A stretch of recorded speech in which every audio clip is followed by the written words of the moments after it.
The audio grind. Now then, everyone, welcome to episode 3 of the Audio Grind with me, Francis Gill, and Tyler Joe Connor in the Tuscan Hills. Now then, how are we doing today? Yeah, not bad. On a proper camera this week, not that fucking We've shitty GoPro. ditched the GoPro. We've ditched it. So there we go. 2 episodes in, we've decided that GoPro is not the way to go. It's not going pro. Nah, forward front-facing camera from the old iPhone XR does a marginally better job. So Old school. I like it. yeah. Back to basics. So this week, working as a music producer can be absolutely amazing. Sometimes when I'm working with a great artist with awesome delivery and brilliant ideas, I feel like I've got the best job in the world. In those moments and in those sessions, I wouldn't swap it for anything. But today we're going to be talking about some of the more grounding experiences that we've had with clients. Some of the weird stuff that you end up, grounding. Yeah, some of the weird stuff that you end up working on in this job is hilarious. So hit me with some of your funniest client tales and experiences. All right, so I don't want to jump in and give my worst straight off. Are we going to build up to that?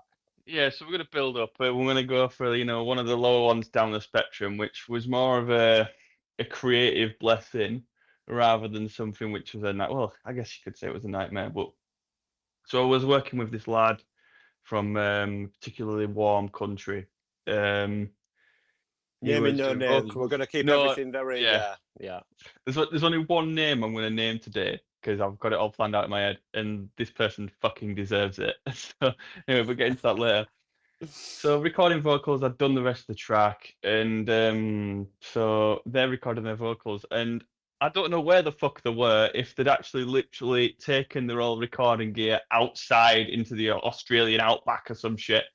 But there was like crickets, cicadas or whatever they're called, in the recording that was so fucking loud that I literally couldn't even fucking cut it out. I said to the guy, I was like, look, mate, like, I don't know what you want me to do with this. This is fucking mentally was like, mate, like, I'm inside my house. I don't know what you want me to do. I'm like, close your window. But anyway, so he sent me another one back, and there must have been absolutely screaming where he lives because he had the windows closed. And I ended up having to, it was that bad and that prominent during the vocal that I ended up having to literally slice it up and turn it into a tambourine because it was actually audible above his vocal. So I had to make it like some sort of rhythmical kind of thing to actually be able to do the track. So I was like, mate, like, this is fucking mental. So you've I mean, that's such a great way of like being able to solve the problem there. You've had to get really, really creative there and think outside of the box. I like it, but that's hilarious that you've actually had to chop bits out and turn it into a tambourine. I remember you sending me it actually because it was one of those where it was just like, mate, like you want to hear this vocal that I've got to work on this week, and I remember like just bringing it into my door, and like as soon as I pressed play, it was just like. It was like, has he recorded it in the fucking bush?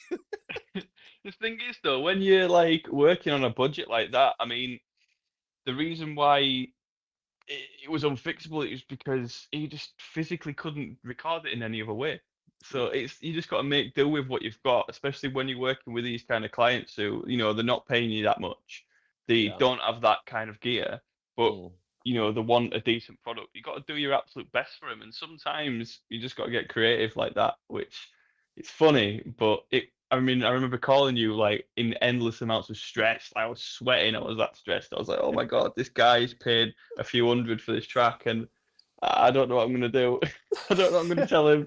But did you get it over the line? Did you actually manage it, to get it into a workable situation and get the problem solved? Well, I got it over the line, and it ended up being one of the songs I'm most proud of, actually. Like, it was a fucking banger, so I was pretty happy with it.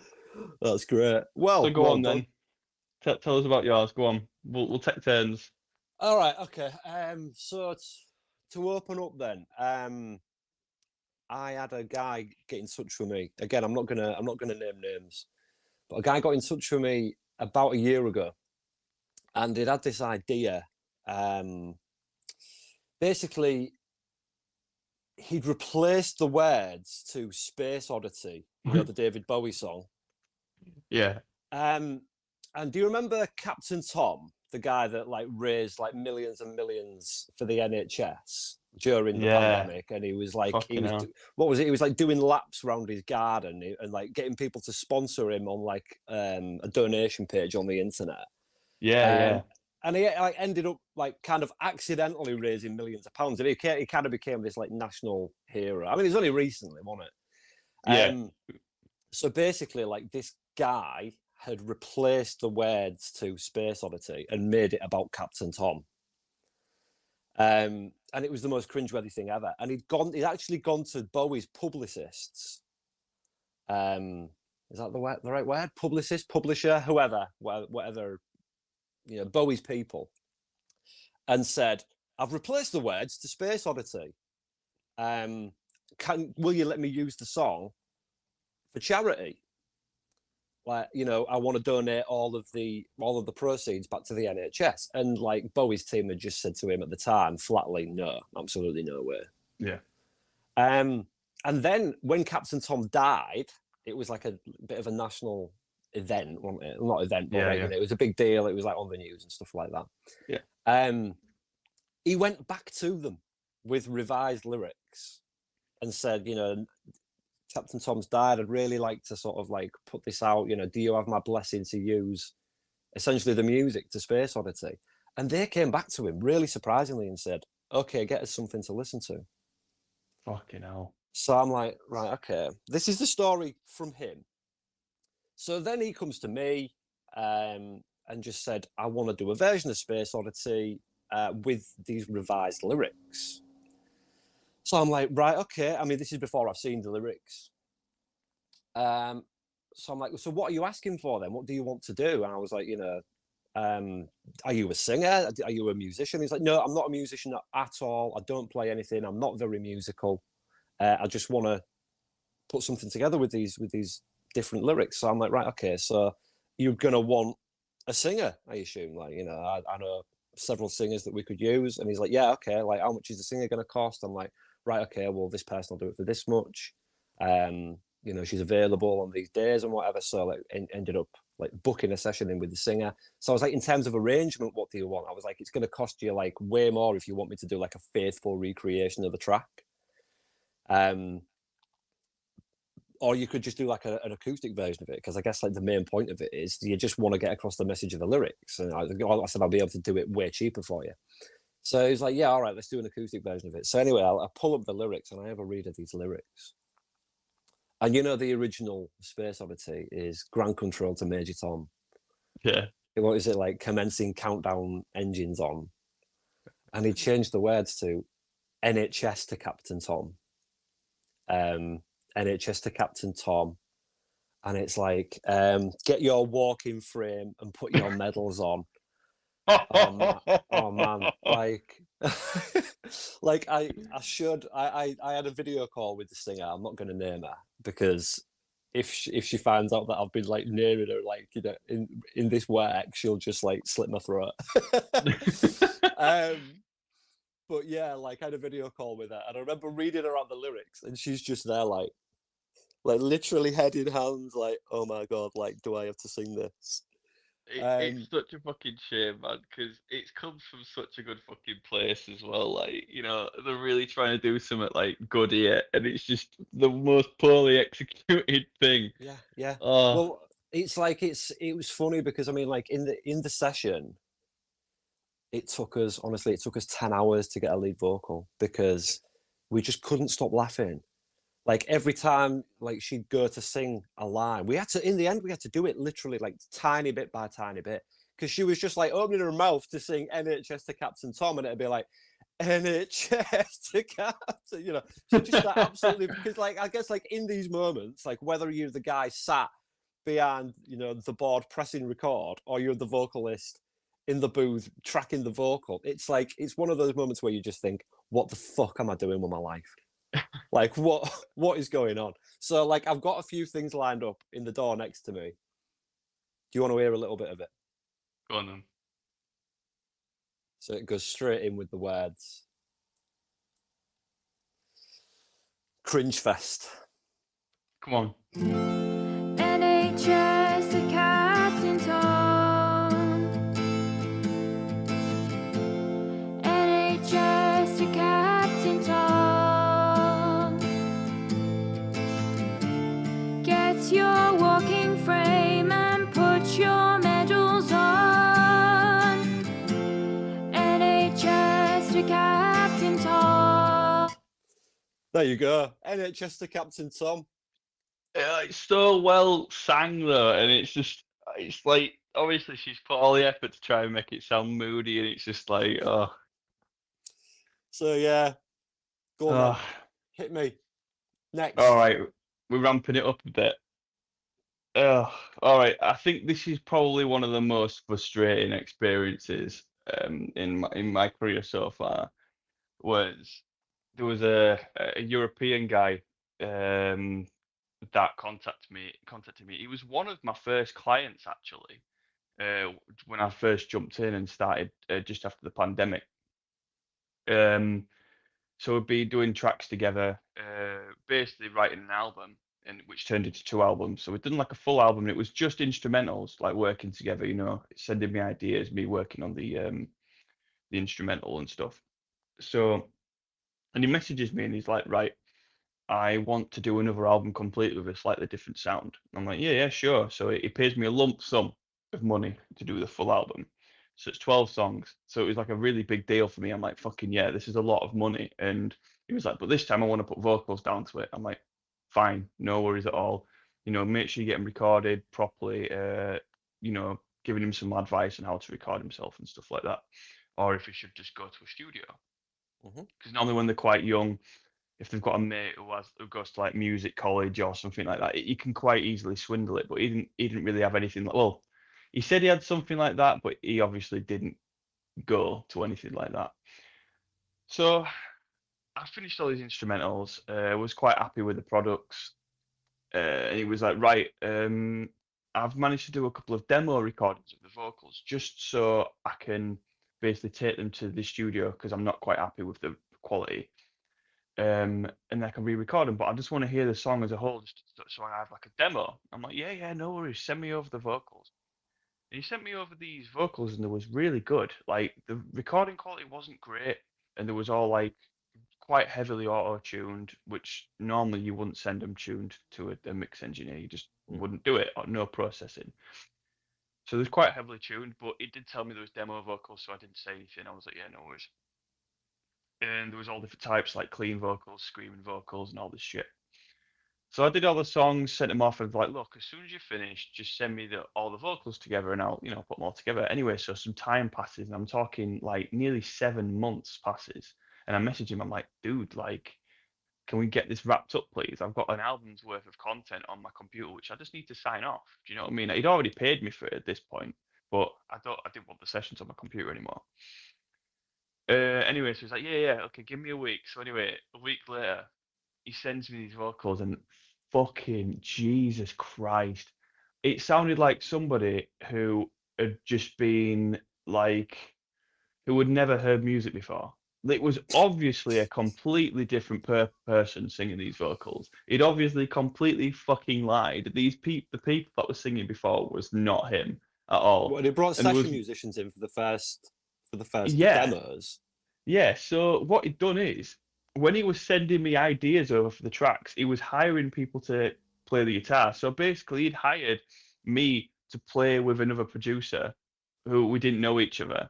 So I don't know what this guy was getting out of it, but so there was some guitarist out there who was just being like making up random guitar loops and stuff, sending them over to me. I've been turning them into songs, and then he's been paying some vocalists to sing over it.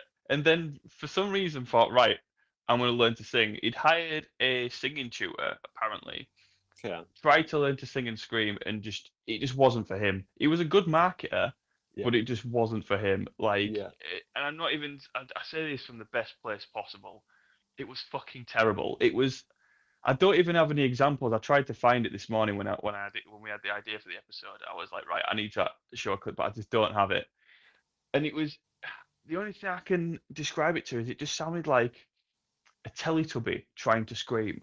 That's what it was like. And normally I'm really gracious when it comes to vocalists that aren't the best. I really am. I try because I know sometimes people want songs for the girlfriend or they're not maybe they're not the most confident of singers. And sometimes because I've had clients where they've started off terrible, and as our relationship has grown, as we've done more songs, they've become very good vocalists. And it's just most of it's confidence. This guy, he didn't even have a raw fucking seed of it, man. It was just terrible. And what made me even more madder is the fact that he tried to claim that the demos were him and he just had a bad day. I was like, fuck off, mate. Like, why are you lying? Just be honest and say, look, So, I thought I'd just give it a go myself. well, so Like, he said, oh yeah, I've just had a bad day at the office. Like, I don't know what's happened to me. All of a sudden, overnight, I'm no longer this like majestic session beast. yeah, and he tried to do. I think I remember you. I think I sent you the track, the ballad one he did. Yeah. Because he did an album, but there was a ballad, and I think the ballad was even the best one. It was. What was it? Home is where you are in this really bad European accent. Which I remember. Was, yeah. Oh fucking hell, man. But yeah, like genius. Fuck that guy. He wasted so much of my time, and I was really looking forward to having something really good to put out. And he wasted all of my fucking time. I was, man. That's awesome. Yeah. So moving on. Go on. So next one for me. This isn't so much a horror story. This is by no means a horror story because it ended up being an absolute banger. It's more just like a job that you would sort of like consider to be like weird. Like I said, like you do find yourself going, what am I doing? Like what? Like I never thought that being a music producer would bring me here. So during the pandemic, 2020, it will have been probably around about this time, actually, August, September sort of time, 2 years ago. I was introduced to a guy called John Dawson. He was, I think at the time he would have been about 73 years old, and he'd written a COVID Christmas song. Oh, I remember this.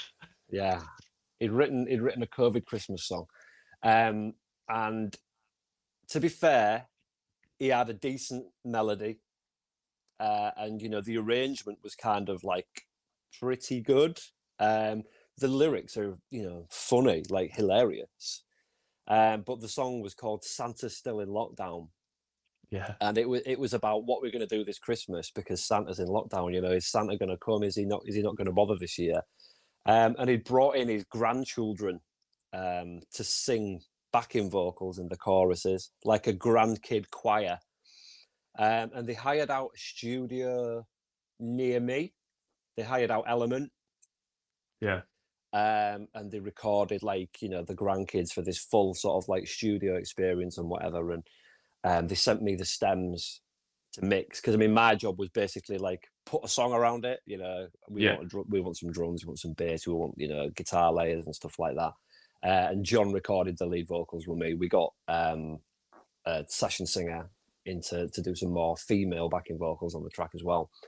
But yeah, this like grandkid choir, that was absolute chaos because there's I don't know how many of them there were, but I don't know, 5 or 6 of them, and they're just shouting. They're just shouting, Santa, Santa. And it's like, you can do something with that, can't you? And I'm like, I'm gonna try my hardest, but like some of the stems were like group stems. Yeah. So you can't tune it or anything because there's like 6 kids shouting into one microphone on the same take. So you kind of had to bury those in the mix as like a deep, dirty layer. And then the individual ones I could tune. But it was just one of those things where it's like, you never thought I'd be tuning in like 6-year-old kids' vocals on a Christmas song during a pandemic. And it's like, what the fuck am I doing? But I guess at the time it was a case of, at the time, like during the pandemic, it was like, you don't know where your next gig is coming from because like we were going through such a period of uncertainty. And to be honest, I'm glad I did it because it was a right laugh. And the song, it was a fucking banger as well. I had that stuck in my head for weeks. Sorry, go on. And then next year, when it came out again, I fucking hated you because I was like, God, this fucking Christmas song, I cannot get it out of my head. It was awful. I remember, honestly, I was walking around whistling it, and our lass was like, "What's that fucking song you keep singing?" I'm like, "Oh, it's fucking Christmas song that Francis has done." Do you want to hear it? Yeah. So I'll stick it on for Go on posterity. then, bang it on a bit. Go on. So this is Santa Still in Lockdown by John Dawson. Don't want no virus spoiling the fun. Children, be happy. Your day has come. Santa, Santa, Santa's still in lockdown. Rudolph too. What's all the good kids gonna do for Christmas? There you go. There's your snippet of Santa Still in Lockdown. So that was, like, to be honest, it did all right. It got quite a bit of airplay. It got quite a bit of like local sort of TV coverage. It never really. It won't like didn't make any money, but he was chuffed with how well he did out of it. You know what I mean? Yeah, it was good though. It was genuinely a good Christmas song. Like the fact that it's quite a northern local Christmas song as well, which we don't really hear much of. I mean, obviously most English Christmas songs. I mean, there's a couple, but it's nice to hear a northern accent. You know. Yeah. I mean, it was funny at the time because I remember thinking like when I was sort of like working on like the final stages of the mix and stuff like that. Like, obviously, you've constantly got it in your head. It's just like circulated in your head, you know, Santa Still in Lockdown. And it's like, you're thinking to yourself, do you know what? This is a bit of a tune. And like everybody who'd heard it was like, fucking hell, this is an absolute bagger. Yeah. And I thought, oh, for fuck's sake, this is going to go viral, innit? I'm hoping to hear it again this year. To be honest, I'm hoping it makes a comeback because it was. Well, he did another one. He did another one called "The COVID Man" the year after. Yeah, it's just like, that was good as well. It was a good song, yeah. But he's just got an absolute penchant for writing COVID-related songs. It's just like, yeah, the COVID Man. But yeah, that was arguably a better song, but it didn't have the Santa tag, so No. Be on your grind.